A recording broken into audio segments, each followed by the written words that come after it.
Good morning, everybody. As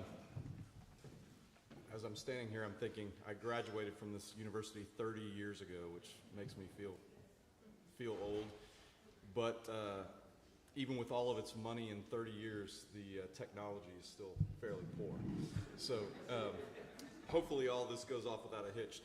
So I've been asked to give this talk in the past. Some of you may have heard it, and I changed it up this year, and a lot of this is based on feedback I've gotten from trainers, coaches, other physicians, just wanting to know, again, more information to help empower you to take care of your athletes and let you know where I'm coming from a facial standpoint. I don't have any disclosures for this talk. I'd say the two big things that I've been asked in the past to talk about are soft tissue injuries and management of wounds, including suturing, but with the addition of actual fractures, specifically nasal fractures. So those are kind of the two big areas I'm going to talk about, and hopefully y'all will glean some new information from this. It may be old hat to you, but I am a board-certified ear, nose, and throat doctor, but then completely separately did facial plastic and reconstructive surgery training, and so my practice is purely facial plastic surgery, but I am also not a purely aesthetic surgeon. So we do take insurance. I see lots of athletes, lots of trauma. I'm also a faculty at the Health Science Center, so we are a level 1 trauma center that takes care of some of the worst things around. And I absolutely love the face, and it's one of the most complex places in the body. And there's a lot of stuff going on between soft tissue and vascular structures, neurovascular structures, and then the bony framework underneath.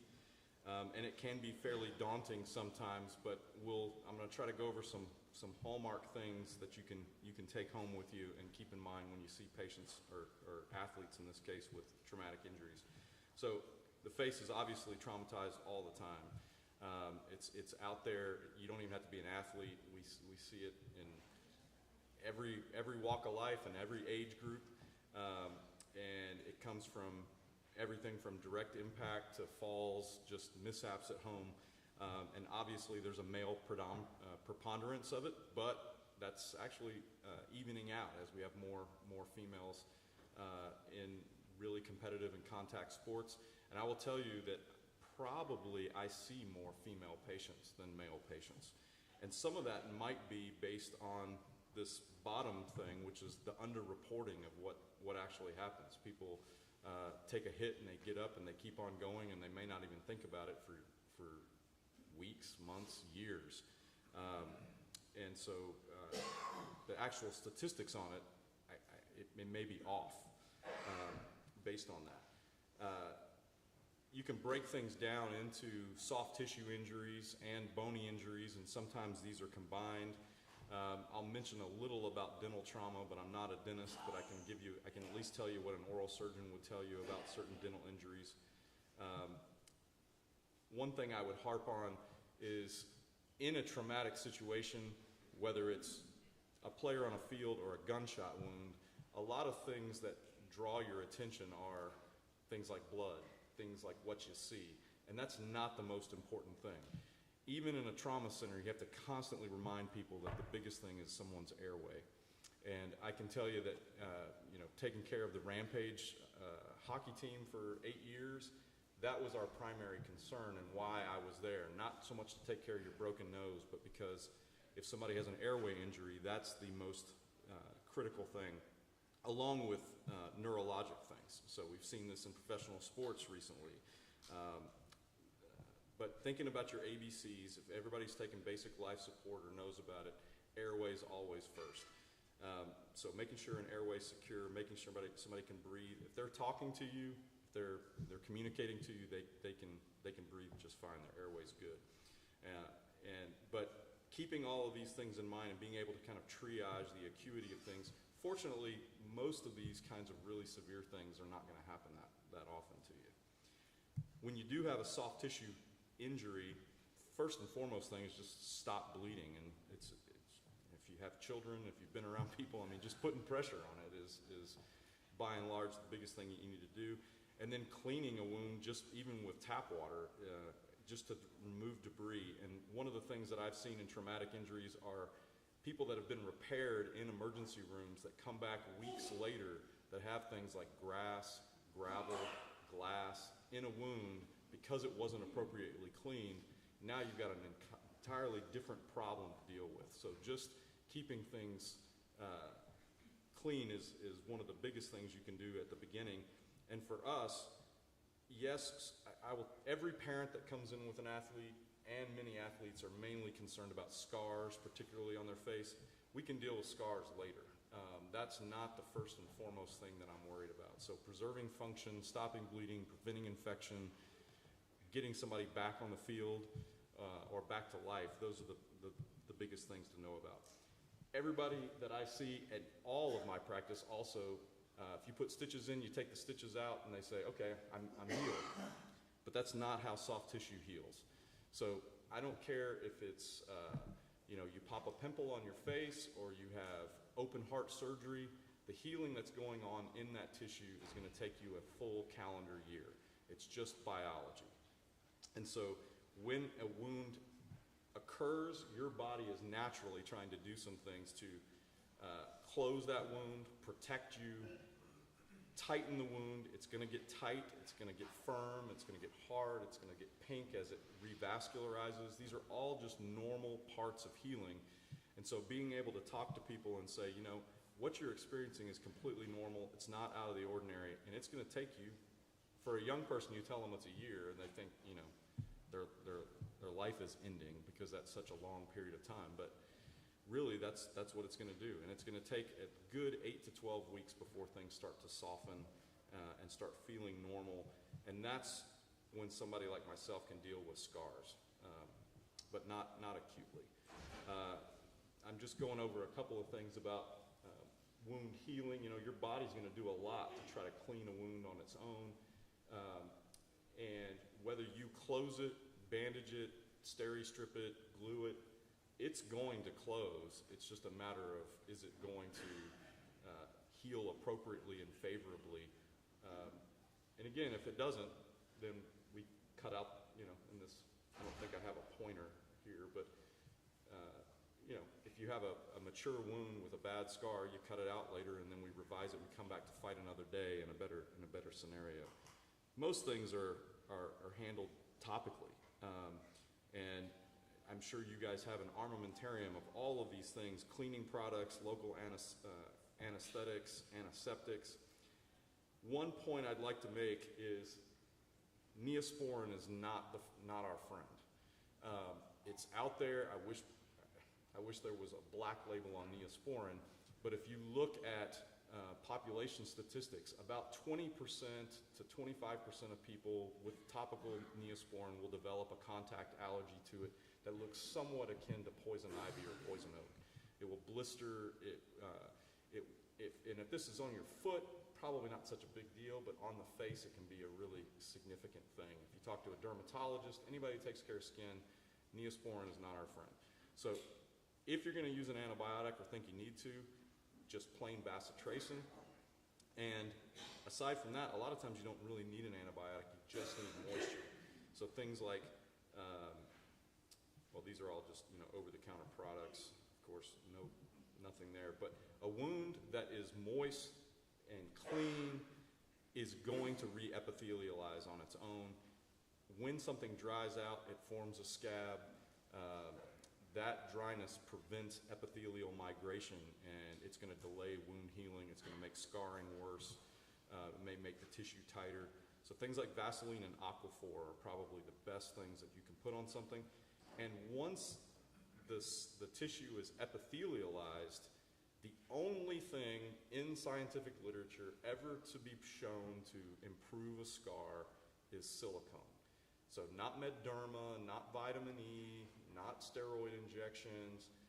We don't know why it happens, but we think it forms a kind of pseudo skin that traps moisture beneath it, and it will provide you two big things that people want with a scar. It will decrease redness, and it will cause it to flatten.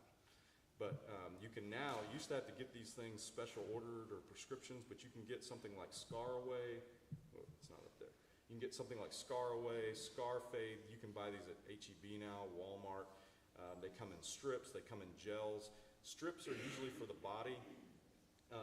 have patients use topical gels for the face because the strips really just don't fit with the contour or the animation of the face really well. You can also get them with SPF in them, and you can buy this stuff on Amazon. So basics of just lacerations, again, manage bleeding. Do you need anesthesia? A lot of times, if you've got a bad wound, you're not going to be able to clean it well unless the patient can tolerate it. And so if you've got something topical you can use, even something like ice can be very helpful, but removing foreign bodies and then really assessing the depth. Again, if it gets through the dermis of the skin into the fat, it'll still heal, but it probably needs some kind of load-bearing closure like sutures or steri-strips. Puncture wounds are notoriously bad for infection, inoculating tissue and trapping things below the surface. So a lot of times those should be left open and not closed. Things like bite wounds are similar to that. And what I've learned from my own experience with my own injury on my hand, a lot of times glue is bad. So all of these different glues and adhesives, all they do is trap things under the surface, suffocate oxygen from getting into the wound, trap bacteria inside. You can't clean it, can't debride it. That's a judgment call on when that is used. I'm mentioning this just because it was asked about before. I can't teach you all how to sew in a day, and many of you may not want to or ever need to, but if you have an interest in learning about suturing, one of the largest companies that makes sutures that we all use is Ethicon. Ethicon has lots of free resources online. You can download suturing manuals now. They have products, different boards you can buy with practice kits. And this is what myself, Dr. Schmidt, most people going through a general surgery training, this is what we were using, our different Ethicon manuals to learn how to suture. And I'm not going to belabor all these points, but there's basically dissolvable and permanent sutures. They all have pros and cons. Many times on the face, and particularly like a child, using a dissolving stitch, it's not the greatest for scarring, but you don't have to take it out later. And so we usually use things like that in the acute phase, but many times they may not bear the load that you need. And so there's pros and cons to all these things when you start reading about sutures. Just for your education about this, if you're not familiar, the way that these things are sized are based on a French scale. So when you say like 2.0, 3.0, 4.0, that's actually getting a smaller and smaller decimal point. So the larger that number is, the smaller it gets. You know, you get to 10.0 and you're under a microscope sewing a nerve. Something that's like fishing line is going to be like a 1 or a 2. Points that I would try to make about suturing techniques. If you are closing something, what this diagram is showing you, if you've got an open wound and you put sutures in the surface and you don't close the dead space underneath, you've got a place that's going to trap fluid, trap bacteria. The wound is going to open, it's going to widen. And so a lot of times if you have a deep wound and you don't feel comfortable dealing with it, I would rather just leave it open and get it to somebody else. Put a bandage on it, keep it protected, rather than trapping something beneath the surface. Again, you can get all of this stuff from like an Ethicon suture manual, and I don't want to try to teach all of this stuff in one shot. I will say if you see see athletes back though, you may be taking these things out because somebody else put them in, particularly if they went to an urgent care facility, they went to an ER someplace. And I'd say a general rule of thumb on the face is that we try to remove sutures in about 7 days. Most facial skin's pretty thin, and if it's been closed appropriately, it's going to regain a load-bearing capacity earlier. The scalp is a little bit different, really, really thick, not very forgiving, and probably keep things much longer. We also use things like staples a lot more on the scalp because of that. Again, these are just techniques trying to show you, if you do see a wound that's been closed in what I call the Great Wall of China. I had a professor that talked to me about praying hands. You do not want skin to perfectly line up and look flat on the day that it's closed. So you want the edges of the skin to be everted and pushed up and out when you close something. The reason is because tissue is going to contract and withdraw from the wound, and so, or from the margins, and it will flatten over time. So if you have something that's perfectly flat at the beginning when you close it, as it pulls apart, it's going to widen and depress. And so I have people that come in with very good closures from an injury that then want me to redo it because they don't like the way it looks early on, but it actually should look raised and pooched up when it's closed primarily. Kind of like what you see there, how the surface is pushed up and outward. This is something you can also get online. My daughter's in medical school right now. They're handing these things out like candy, but there's lots of different stuff that you can practice on your own at home. If you're wanting to practice throwing sutures, you can buy stuff on eBay now, very cheap, get instruments, get suture materials, little kits like this. And something like a pig's foot is a fantastic thing. This is one of the things we teach residents to sew on with little local flaps and moving skin around. You can get these at your local butcher, grocery store, thaw them out. They've got skin, they've got fascia. The skin's very, very thick. You can cut it, practice sewing it. You can do this on fruit. I did it on bananas as a fellow, which is a very difficult thing as it begins to dissolve on you. One thing about the face, any of you that have looked at skin, we have a very predictable way that our skin wrinkles and contracts, and there are favorable ways that things are closed, and there are unfavorable ways that things are closed. On the left, this is kind of how the face wrinkles. So when you're mimetic and your face animates and smiles, these lines are where you're naturally going to form wrinkles. And if you have a wound that falls in that kind of parallel to one of those lines, it's going to be a very favorable outcome. It's going to have less tension, it's going to look normal, it's going to fade into the background, and the outside observer won't see it as much. If you have something that cuts across the grain, like that, where it says LME down there, that's going to be something that's much harder to close. It may be under a lot of tension, it may scar. Those are the kinds of things that wind up pulling and distorting soft tissue-free edges, like the corner of the mouth, the corner of the eye, the nostril, and that becomes a much more complex thing to close and deal with. I want to talk a little about imaging. So when you have a facial injury, I see so many athletes referred to me with plain films of the nose and a diagnosis of a nasal fracture. And that plain film of the nose does me absolutely no good. I don't know anybody that relies on it. It is not the gold standard. It is very easy to get. It's slightly lower radiation than a CT scan. But if somebody really, really needs imaging, a CT scan without contrast is unparalleled. It will show you what you want to see. And I will also tell you, you don't always need imaging.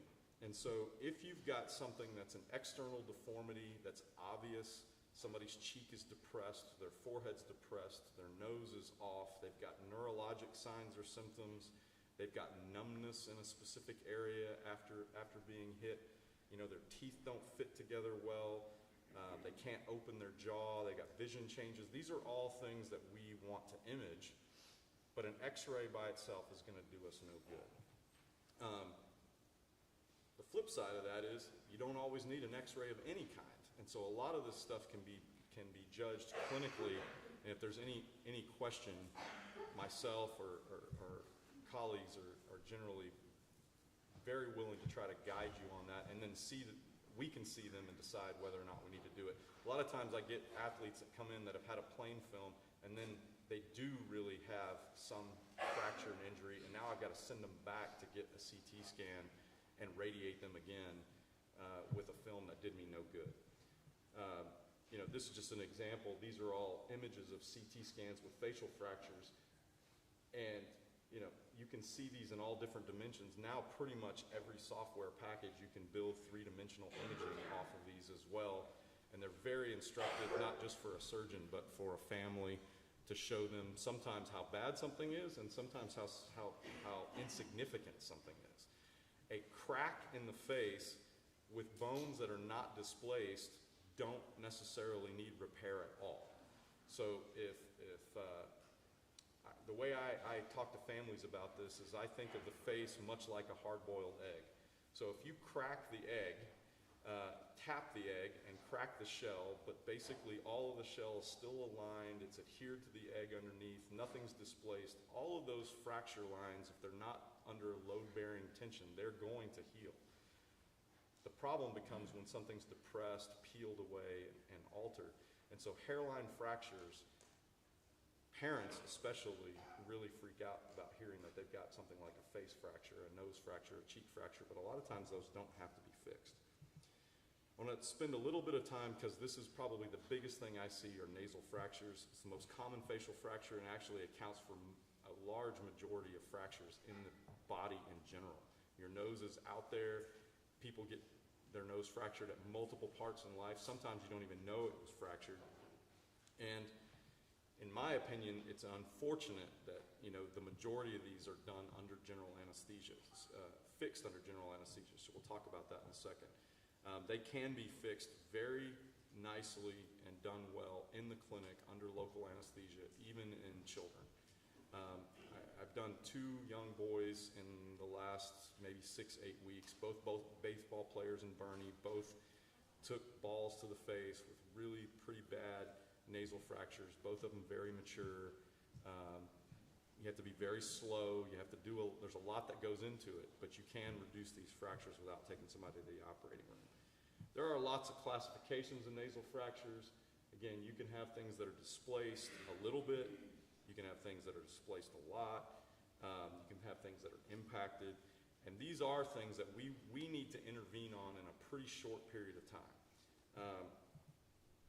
This is the first time I get to show this. This is now like a 15-year-old picture, but one of the first athletes I took care of back in about 2010 was a young woman that came in with a soccer injury, and her mom's like, I have a picture of when the injury happened. So they didn't head the ball, they headed each other, and so when she comes in, this is what she looks like. Now, a lot of times, swelling is very deceptive. So you can have, when it comes to the nose or any part of the face, you can have something that looks actually pretty normal and is underlying really, really significantly bad because the swelling has made something look smooth and the contour is not altered. And as the swelling goes down, it will unveil something much worse underneath. Similarly, you can have something that looks god-awful and very twisted, distorted because of the swelling, and actually the frame underneath is totally okay, and you just have a hematoma or a contusion that is altering what you see. And so for this reason, we usually fix nasal fractures either immediately or delay them at least about a week. So the only time I've ever been able to do an immediate nasal fracture is in a situation like a Rampage hockey game. There's usually not somebody that's there, but sometimes I have parents or a player themselves that say, I heard my nose crack and I just pulled it back. And that oftentimes can put the nose back to where it came from in pretty short order, and you may not need anything else. So a lot of that depends on what your comfort level is, who the athlete is, and kind of what's going on with them. But sometimes when a nose is over to the side, if you pop it back into the middle, that's really all we do.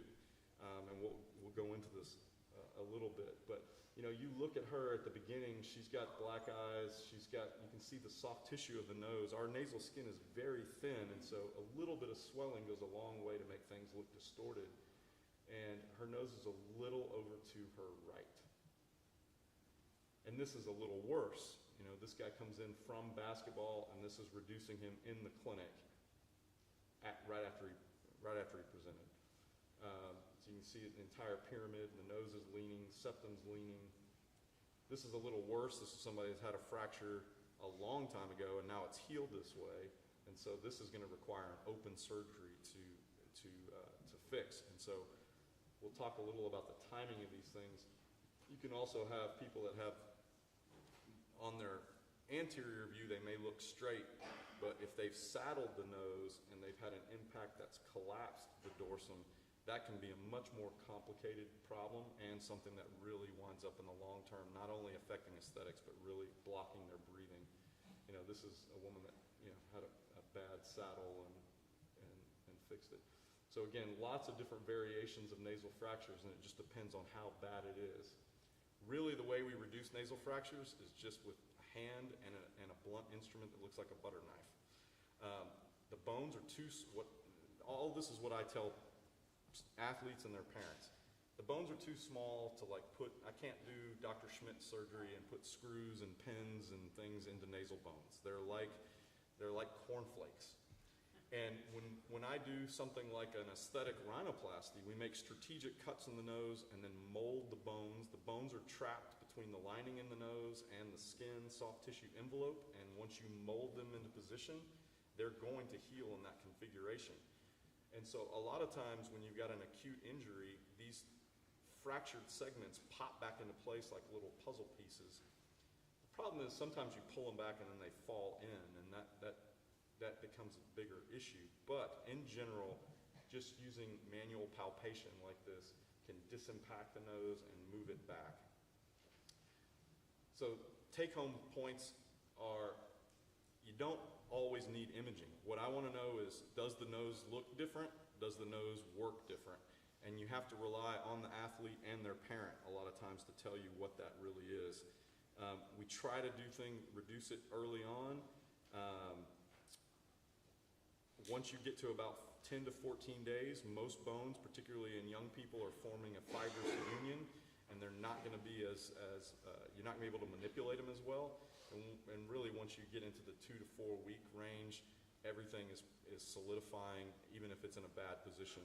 And so in that case, I have to tell somebody we have to wait 6 to 12 months to take them back to the operating room, re-break the nose, and reset it. So either do it now or you wait. Other big things that go into that, though, are what is their athletic career and what are they doing? So if I've got an athlete that's got a small fracture in their nose and they, let's say they're in martial arts, I'm not going to do a lot to keep repairing their nose when they're going to keep getting hit in the face. If I have a professional athlete, or say now it's almost a professional athlete as a college athlete or a high school athlete that is playing a specific sport and they have a nasal fracture, the odds are they're going to fracture their nose again, and the ideal thing is that you wouldn't do a definitive surgery on them until they've completely completed their playing career, just because of the complexities that go into nasal surgery. So the athlete, their age, all of these things go into it. I will also say that a common thing I have from a parent that presents with an athlete that has a fresh nasal fracture is oddly, their big response early on is, I don't want them to play anymore. So whether it's a cheerleader, soccer player, basketball player, I got mom there, their son or daughter has now broken their nose, and they don't want them to play. And what I tell them is, their odds of breaking their nose tomorrow are the same as they were 2 weeks ago when their nose wasn't broken and you didn't care about them playing then. And I would not limit somebody's athletic career or activity based on whether or not they broke their nose. There's ways to manage those things, and I'm not going to pull somebody out for it. One mention about cost containment, this is, I think, funny, your HMO doesn't cover this. One of the things that I talk about with families is that these are old numbers. These are probably 10 years old. I'll say that that surgeon fee up there is maybe what we submit to insurance. I think I get about somewhere between about $95 and $130 to reduce a nasal fracture. My supplies in the clinic probably cost that much to numb somebody, so it really is not something that's, it's not something that's paying my way. The real expense will come if you take somebody to the operating room, and you'll have a much longer downtime. You put somebody under general anesthesia. And I'm not saying don't do it, because there are specifically complex fractures, age, maturity. There's lots of reasons to do somebody under general anesthesia. But when you can do something in the clinic, it's far more economic. There's a much faster return to activity. You know, hockey player, busted in the face, nose is off, you can straighten it in the clinic. They're back to doing things right away. I have very few limitations on somebody that has a fresh nasal fracture, and this is all you need to do it. And you need a lot of distraction. So, distraction goes a long way when you're dealing with any injury with anybody, but definitely in the face. So other things about nasal injuries are looking inside the nose. If somebody's got an acute problem with breathing and you look inside the nostrils just with a flashlight, if you have a bulge coming off of the septum and if you touch it and it feels like it's blottable, there's fluid in it, that is, I would say for me it's an emergency. It's at least an urgency that has to be drained. So if anybody's seen things like a cauliflower ear, which we'll talk about, once you have blood that traps against cartilage and strips something called the perichondrium from it, the cartilage will die. And so if the septum dies, the nose will collapse, much like somebody that's used cocaine for a lot of their life. So we want to know, do they have uncontrolled bleeding from their nose? Do they have a potential hematoma? And with a nasal fracture, we got to think, do they have some other fracture that's proximal to that, like an eye socket or a cheek? So if you have a bulge like this, that's got to get drained. And we stick a needle in it, stick a knife in it, do something to release that fluid. And then for us, we have to either pack the nose or do something to sew it together so it doesn't reaccumulate. Afrin and Kleenex are your friend. So if you don't have Afrin, like in any of your training stuff, I would get it. You don't need the name brand. Oxymetazoline is a very powerful vasoconstrictor. It's a nasal decongestant and opens your nose because it shrinks blood vessels. We use it all the time intraoperatively in the ER, in the clinic, because it shrinks blood vessels, which makes bleeding decrease. So spraying a bunch of Afrin in the nose can help. Fortunately, most nosebleeds, about 90% of them are what are called anterior bleeds toward the front of the nose, which are easily compressed either externally or placing something into the nose. So if I've got somebody, you can wad up a roll of Kleenex, put Afrin on it, and put it in a nostril, and you may get really, really great hemostasis from that. I'm going to shift gears a little bit, just talking about soft tissues of other parts of the face. So when it comes to places around the lip, big thing is that junction between the red lip and the skin color of the lip. And that, if that's off a millimeter, you can see it from across a room. So that is one area that we really like to try to repair as best we can. When you have something like this that's through and through, you now got a problem not just with the skin, but the continuity of the sphincter muscle around the mouth. And so these things, again, can be referred to us, and many times we can repair them in the clinic.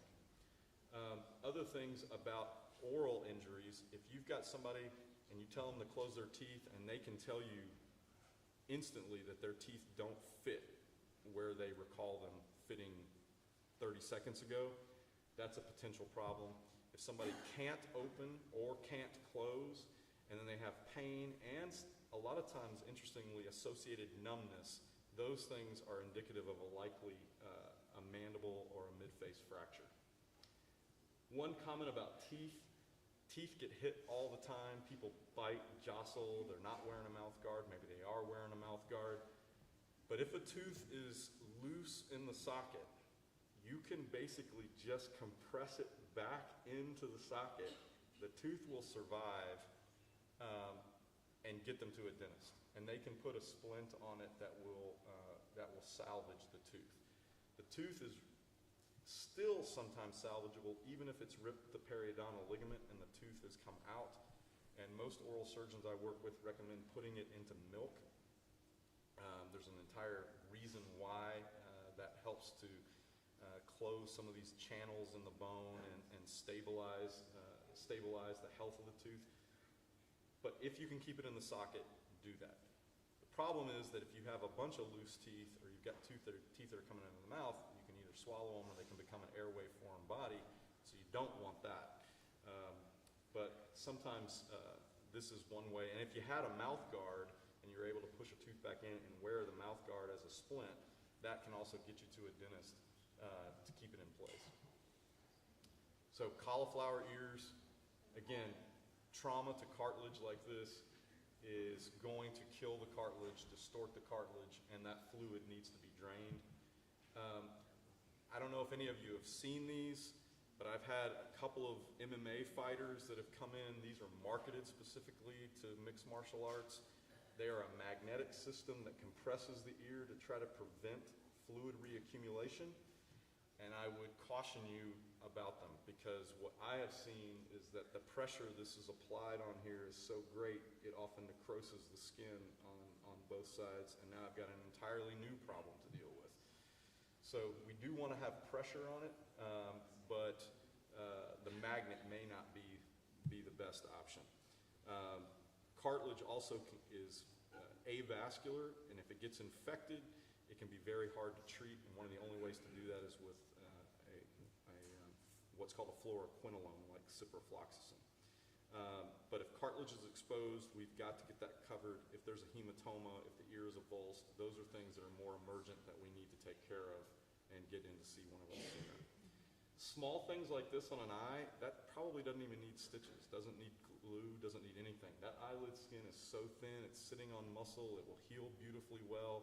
And again, if there's a little scar there later that somebody doesn't like, we'll take care of it. But when you've got something that actually tears through the lid, now we've got a much bigger problem. So the health of the eye is tantamount in all this. Corneal protection is imperative. And again, moisture is your friend.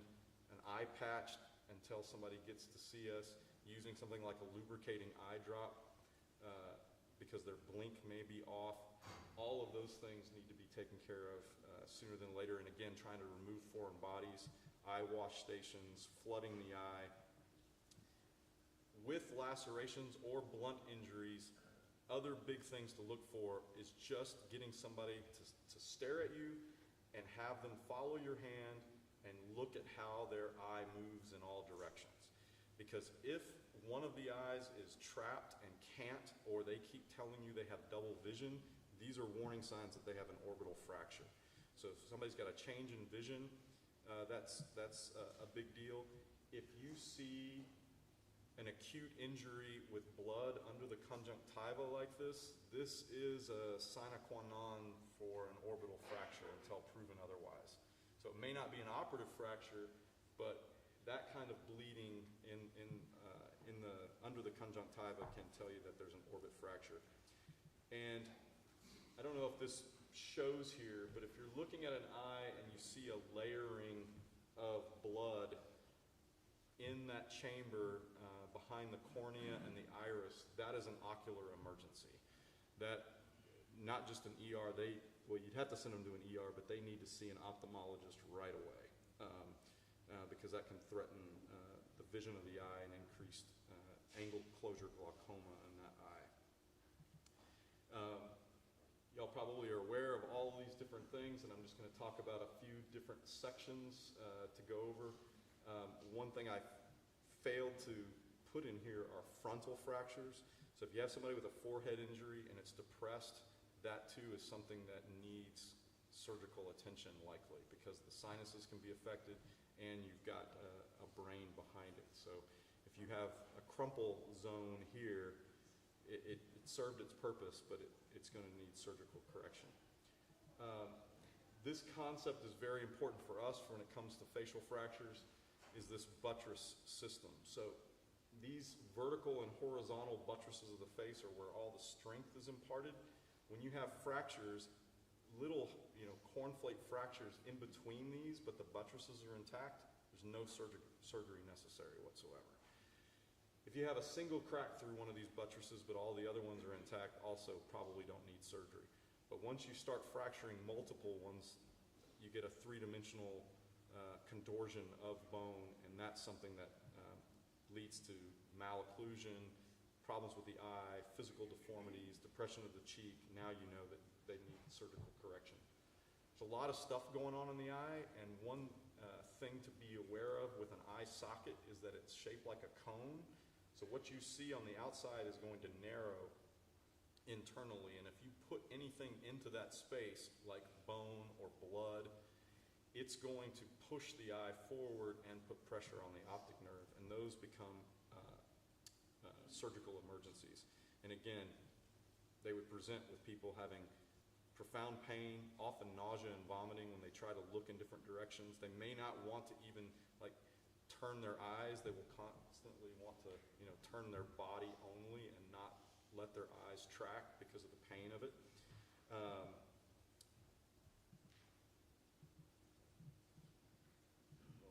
So you get somebody to look up. This right eye, which is on your left side of the screen, is normal, looking up. And we just had one of these just over the holidays in about a 12-year-old child at university. So you have what's called a blowout fracture, except it doesn't really blow out. The bone traps the muscle underneath, and when they look up, that eye won't go upward. And that's a surgical emergency. Many orbital fractures happen not because the bone is hit. So the concussive force, whether it's a hand, a projectile, hitting the soft tissue of the eye itself doesn't really hurt the eye, but the impact can blow the floor of the eye socket out. And when that happens like this, there's a little tiny crack there on the right with some fat hanging down, but that can strangulate the muscle there so that the eye can't move.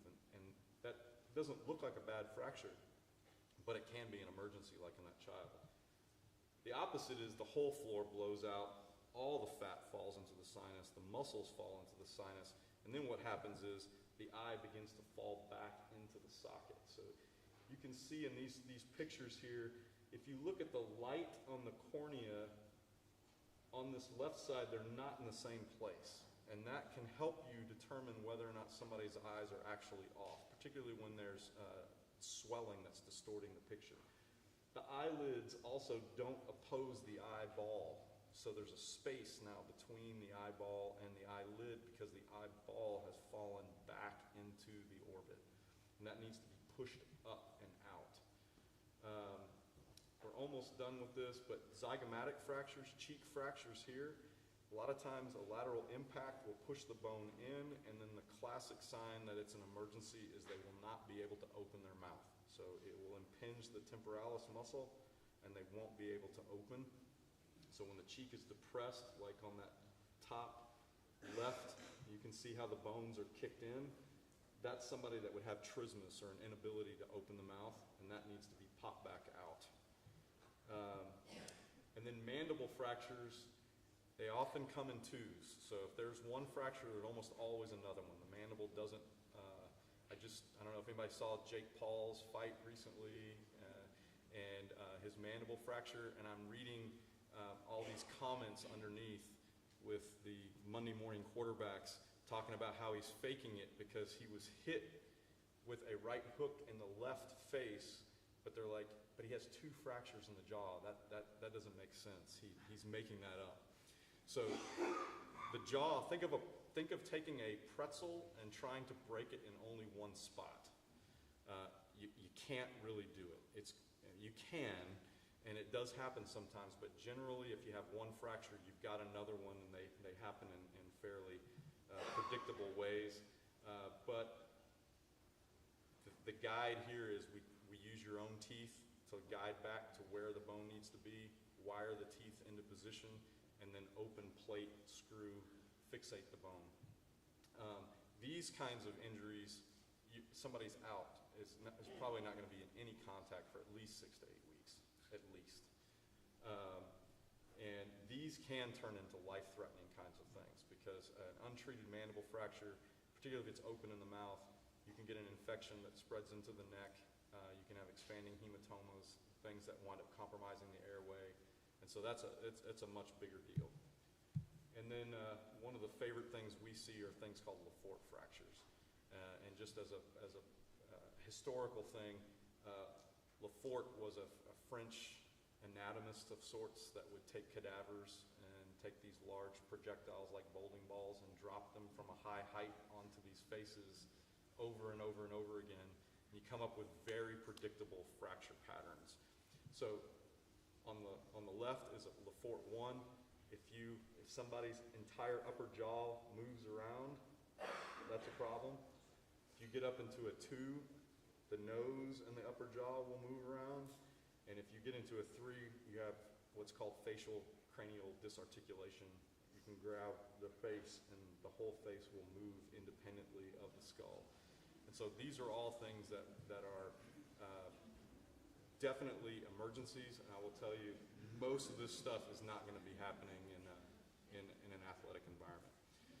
So lastly, I would just say it's a multidisciplinary kind of care of athletes. My background, again, is ENT and facial plastics. I have lots of plastic surgery colleagues that also take care of faces.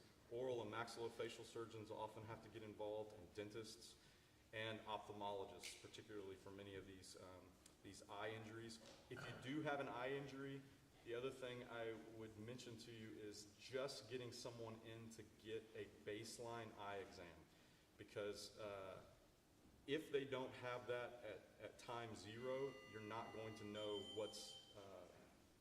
what their status is going forward if they have a deterioration of their vision.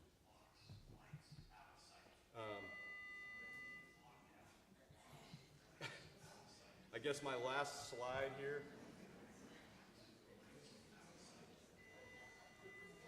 I don't know if that's me, but I have families ask all the time about face shields and face masks. And I can tell you that, 15 years ago, the only way that I knew how to get a mask, I would usually go through San Antonio Sports Medicine. We would get together with a prosthetics team, and you could get somebody a form-fitted, poured silicone or some kind of polycarbonate facial mask that can bear the load of any kind of impact and take it off of the midface or the jaw, and those were extremely expensive. And we really only ever got those for spurs and professional athletes that could afford thousands and thousands of dollars of 3D printing. Now you can go on Amazon and buy any of this stuff for about $100, and many of the ones on Amazon have very specific measurements. They'll tell you how, they used to be a one-size-fits-all. Now you can measure the width of pupils in your child or athlete, width of cheeks, height, and really try to get a more custom one. And if it's a nasal fracture, I just really don't think that this is going to do all that much. And I don't keep them out of play for it, and I let them go back as long as the patient and the family is good with that. But some parents feel a lot better buying something like this and putting it on their athlete. If you've got a jaw fracture that we had to operate on, you're not going to be going back to play for a while anyway, so I'm not really getting you a mask early. I mean, you're 6 to 8 weeks at least before I would let you have any kind of contact. So that's my time. Yes, sir.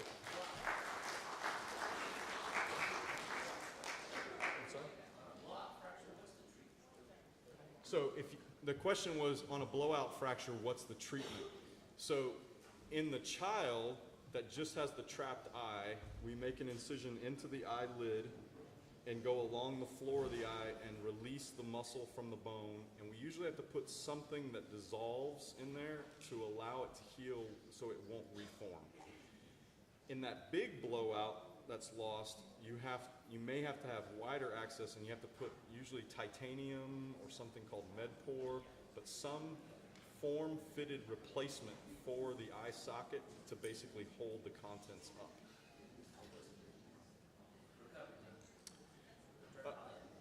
Return to play, I would say still probably at least 6 to 8 weeks. Once you do that surgery, they will become really swollen. They will have something called proptosis. The eye may be pushed out a little bit. They'll have blurry vision. They're going to be pretty uncomfortable. And there's a controversy in my specialty. We generally don't anchor those plates when you put that in, but there's been some reports of athletes and just civilian people that have had a plate put in like that and then had a subsequent trauma later, and the impact has pushed the plate back and severed the optic nerve. And so I'll put a little screw to anchor it so that it's buttressed there, and then again, you get an eye doctor involved to make sure their vision's coming back. Pressures in the eye have to be checked, and then you're probably looking at a couple months before they could be back to doing stuff.